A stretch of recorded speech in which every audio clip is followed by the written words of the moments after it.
Vascaíno do Cerrado.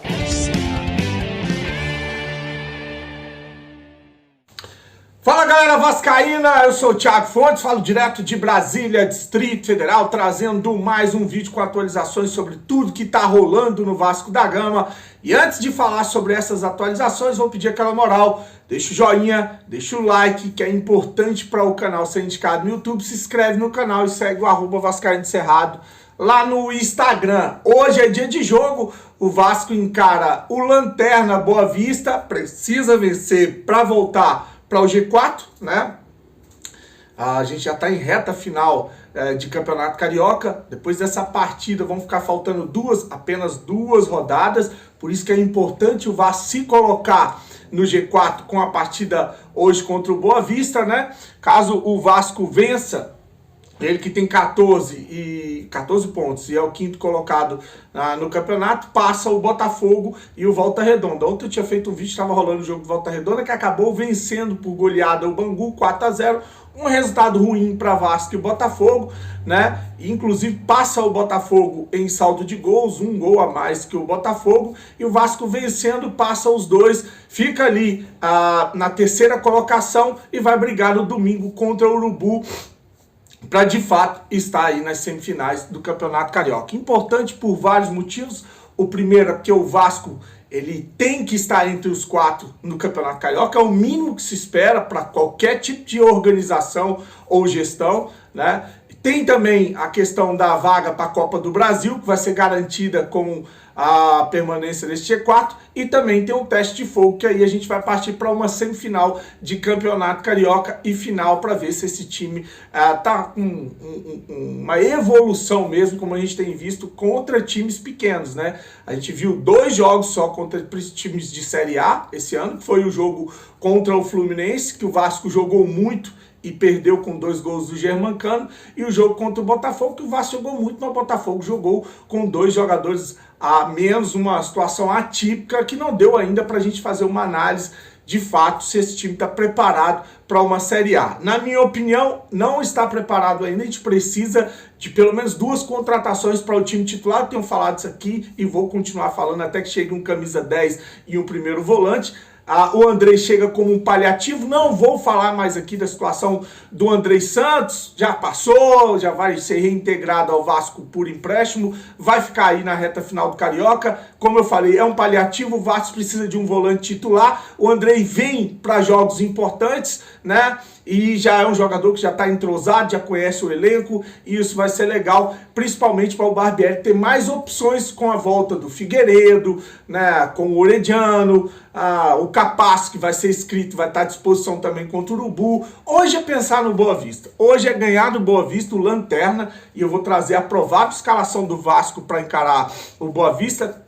Deve ser o mesmo time que encarou o trem aqui em Brasília, né? Com talvez uma mudança no meio de campo. Eu vou começar aqui com o goleiro Léo Jardim. Repito, não entendi a substituição do Ivan. Acho que isso você tira a moral de um goleiro que chegou primeiro, estava se preparando, fez uma pré-temporada, né? Eu acho que deveria ter dado mais moral, mais sequência para o Ivan. Isso que foi feito com ele, com certeza desmotivou o jogador, né? Mas teve aquela história de que, não, deu uma sequência para o Ivan, agora vamos dar uma sequência para o Léo Jardim. Não, acho que foi uma substituição mesmo. Enfim, Léo Jardim é o goleiro, Pumita, Miranda, o Léo Pelé e o Lucas Piton, né? O Rodrigo, Jair, aí a dúvida no meio de campo. O Alex Teixeira está como provável, mas pode ser, e isso o Barbieri testou em treino, pode ser que o Nenê entre como titular nesse jogo em casa, em São Januário, contra o Boa Vista. E no ataque, o trio Eric Marcos,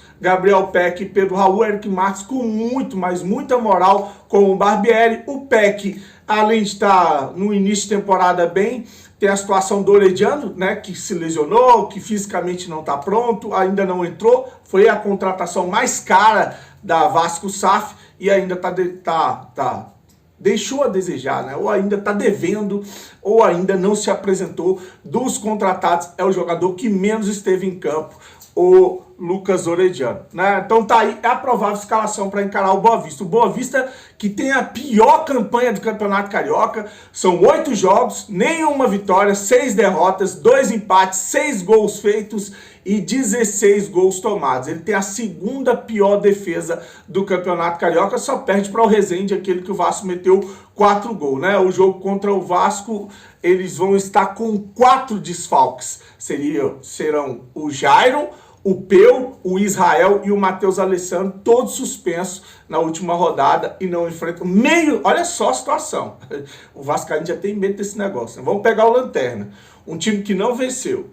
Um time que tem a segunda pior defesa. Um time que está desfalcado da metade do seu time. Então o Vasco é hiper favorito para ganhar esse jogo contra o Boa Vista e entrar de novo na briga aí pela esse G4 do Campeonato Carioca, tá bom? Esse é o panorama para a partida e a gente vem depois com um vídeo de pós-jogo analisando o que foi o desempenho do Vasco contra o Boa Vista, que já projetando o Vasco para encarar o Urubu no domingo. Você vai lembrar daquela frase famosa do Josh Wander, né? Que seria a última vez que o Vasco enfrentaria o Urubu em desvantagem financeira, e a gente vai ter a semana para destrinchar se o Vasco mudou de fato financeiramente ou desportivamente para encarar o Urubu. Agora é pensar no Boa Vista, e para finalizar o vídeo eu vou deixar uma entrevista bacana que eu vi lá no canal do Wellington Campos. Se você não conhece, se inscreve no canal do Wellington Campos. O René Simões falou a respeito da SAF, né, o que ele acha da SAF. Ele disse que para funcionar precisa de entrar dinheiro novo, precisa de vir dinheiro de fora, não basta só gestão profissional, gerir o Vasco com o recurso do Vasco, tem que entrar grana, né? Isso é o que eu entendi, né? Ele fala também sobre as coisas que estão acontecendo com relação ao jurídico do Vasco, que ele falou que conversou com pessoas de dentro do Vasco e disse que, por enquanto, acho que a SAF está indo para um caminho legal. Meio que traz a situação do Botafogo, né, do Cruzeiro, que estão tendo problemas com as dívidas dos clubes.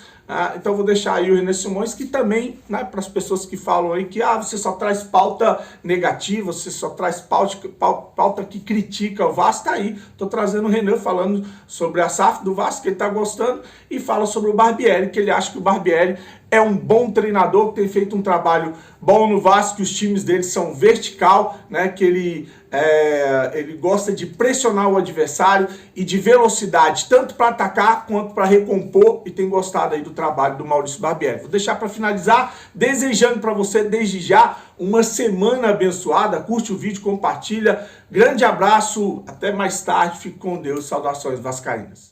O que eu acho da SAF? Eu acho que a SAF ela é absolutamente importante se você traz o dinheiro de fora.